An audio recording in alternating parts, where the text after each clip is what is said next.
नमस्कार साथियों, स्वागत है आपका हमारे इस यूट्यूब चैनल पर। जैसा कि आप लोगों को पता है, उत्तर प्रदेश में मिल्कीपुर की विधानसभा उपचुनाव की जो तारीखों का ऐलान है वो हो चुका है। तारीखों के ऐलान होने के साथ ही साथ हम आपको बताते चलें, उत्तर प्रदेश में जो सियासी भूचाल आया हुआ है, क्योंकि भारतीय जनता पार्टी और भारतीय जनता पार्टी के जो सहयोगी दल है वो लगातार भारतीय जनता पार्टी की मुसीबतें बढ़ा रहे हैं।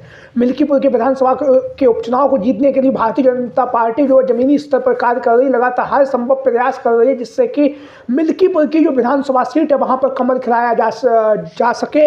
योगी आदित्यनाथ कई बार जो है मिल्कीपुर का दौरा कर चुके हैं और वहीं पर मिल्कीपुर की विधानसभा सीट से विधानसभा प्रभारी के तौर पर भारतीय जनता पार्टी की तरफ से योगी आदित्यनाथ ने जिम्मेदारी ली है। और वहीं पर समाजवादी पार्टी के मुखिया अखिलेश यादव भी मिल्कीपुर की विधानसभा सीट पर जमीनी स्तर पर कार्य कर रहे हैं। लगातार पीडीए की जनभावना को आगे रखते हुए अखिलेश यादव जो है मिल्कीपुर के विधानसभा उपचुनाव को जमीनी स्तर पर ला रहे हैं और जमीनी स्तर पर लाने के साथ साथ लगातार तैयारियों का जो बाजार है वो काफ़ी ज़्यादा गर्म हो चुका है समाजवादी पार्टी और भारतीय जनता पार्टी की तरफ से। भारतीय जनता पार्टी की अगर हम बात करें तो मिल्कीपुर की विधानसभा सीट से जहां पर बाबा गोरखनाथ का जो नाम है वो लगातार चर्चाओं में चल रहा था कि भारतीय जनता पार्टी इन्हें जो है विधानसभा का टिकट देगी, क्योंकि यह पूर्व में विधायक भी रह चुके हैं और मजबूती के साथ अपनी टिकट की जो दावेदारी है वो भारतीय जनता पार्टी से कर रहे थे। लेकिन अंतिम समय पर भारतीय जनता पार्टी की तरफ से जो है चंद्रभानु पासवान को चुनावी मैदान में उतार दिया गया है। और जब से चंद्रभानु पासवान के नाम का ऐलान हुआ है तब से लगातार मिल्कीपुर की जो विधानसभा सीट है यहाँ पर भारतीय जनता पार्टी की जो मुसीबतें हैं वो बढ़ती हुई जा रही हैं। कहीं ना कहीं बाबा गोरखनाथ के जो सहयोगी साथी और जो उनके समर्थक थे वो उनके बीच में नाराजगी साफ तौर से देखी जा रही है। और नाराजगी देखने के साथ ही साथ अब जो आगामी समय पर किस तरह की राजनीति होगी ये समय बताएगा। लेकिन हम आपको बताते चले, बाबा गोरखनाथ की जो दावेदारी थी उस दावेदारी को पीछे छोड़ते हुए भारतीय जनता पार्टी ने मिल्कीपुर की विधानसभा सीट से चंद्रभानु पासवान को चुनावी मैदान में उतार दिया है।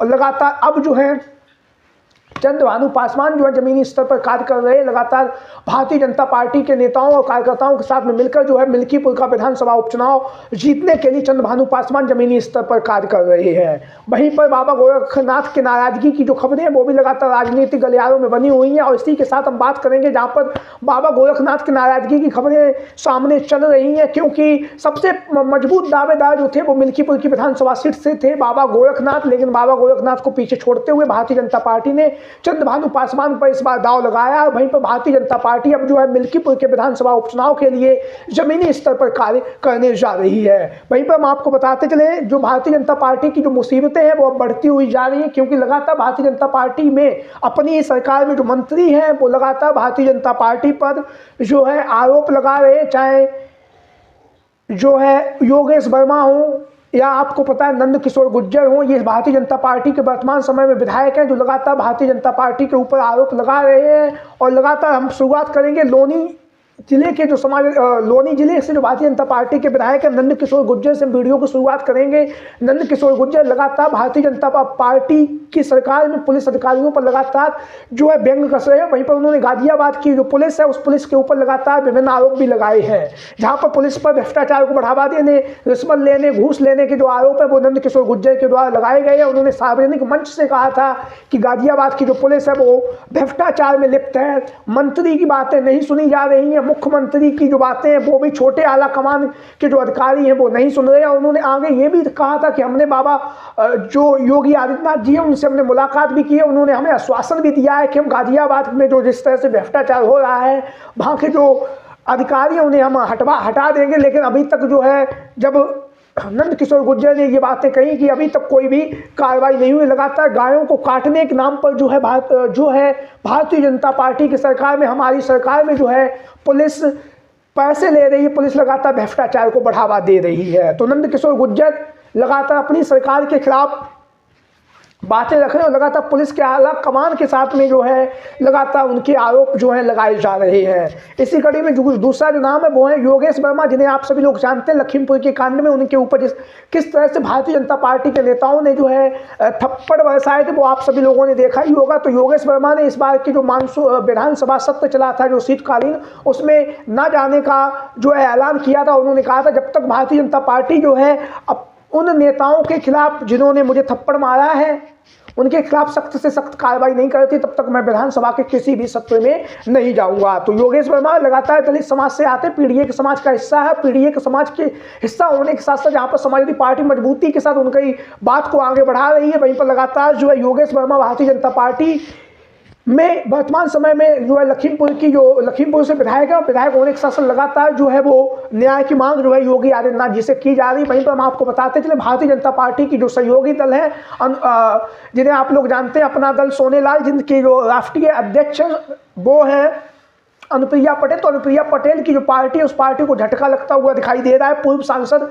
छोटे लाल सिंह जो कोल है, उन्होंने जो है अपना दल सोनेलाल से अपना रिश्ते खत्म कर दिया और उन्होंने अपनी जो प्राथमिक सदस्यता थी उससे भी इस्तीफा दे दिया है। लगातार जो है इनकी नाराजगी जो है अपनी पार्टी के खिलाफ थी। अनुप्रिया पटेल की जो पार्टी है अपना दल सोनेलाल से खिलाफ थी, क्योंकि लोकसभा के चुनाव में अंतिम समय पर इनका जो टिकट है वो काटा गया था। रावर्ट्सगंज की जो लोकसभा सीट थी वहां से अनुप्रिया पटेल ने इनकी जो पुत्र वधू थी उसे चुनावी मैदान में उतारा था, और उसके बाद इन्होंने उनका विरोध भी किया था।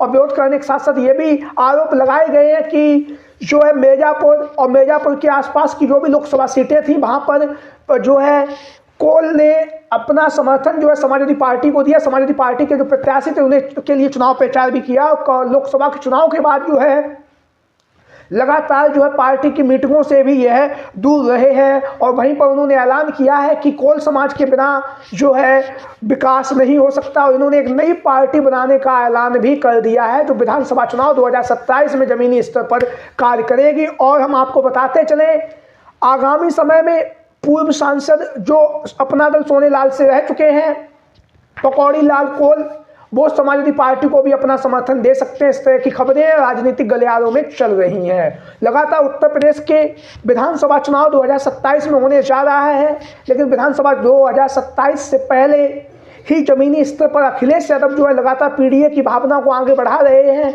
लगातार पीडीए के लोगों को जोड़ रहे हैं, लगातार पिछड़ा दलित अल्पसंख्यक आदि आबादी को आगे करके जिस तरह से लोकसभा के चुनाव में उन्होंने प्रचंड सीटें जीत दर्ज की है, उसी तरह से विधानसभा चुनाव 2027 में भी समाजवादी पार्टी जो है पीडीए के नारे को आगे बढ़ाकर उत्तर प्रदेश में एक नया भूचाल लाने की तैयारी में अखिलेश यादव जी जुटे हुए हैं। आप लोगों की क्या राय है? सभी साथी कमेंट बॉक्स के माध्यम से अपनी राय अपने विचार जरूर दें। इसके साथ ही साथ जो भी साथी चैनल पर पहली बार आया है वो चैनल को सब्सक्राइब करें, वीडियो को लाइक करें। वीडियो को अंत तक देखने के लिए आप सभी का बहुत बहुत धन्यवाद एवं आभार। जय हिंद, जय Bharat. Thank you for watching this video.